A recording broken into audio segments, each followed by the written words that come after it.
Lulus kuliah dengan predikat cum laude di kampus ternama pula seperti Universitas Gadjah Mada atau UGM, tentu harapannya akan mendapatkan pekerjaan yang layak. Atau minimal berbekal predikat cum laude ini bisa digunakan untuk melanjutkan studi dengan beasiswa. Tapi rupanya salah satu lulusan cum laude UGM tak serta-merta mendapatkan apa yang diinginkan.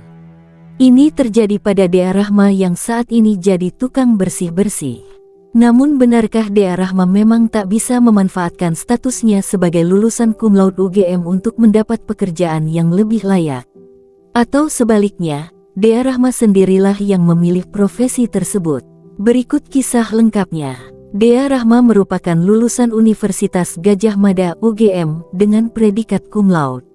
Namun, kini Dea Rahma lebih memilih kerja jadi tukang bersih-bersih di Australia. Kisah Dea ini dibagikan melalui akun TikToknya @dearaleiden pada Senin, tanggal 24 Juni tahun 2024 lalu.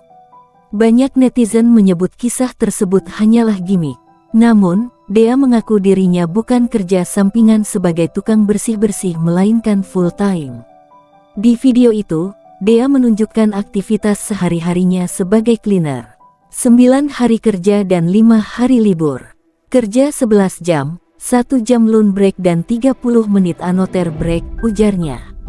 Diketahui, Dea menjadi cleaner di sebuah camp mini site. Ternyata ia melakukannya untuk extend visa karena ia mengikuti program Working Holiday Visa (WHV). Kerja jadi cleaner ia lakukan semata-mata untuk bertahan hidup di sana. Download Tribun X sekarang, menghadirkan lokal menjadi Indonesia.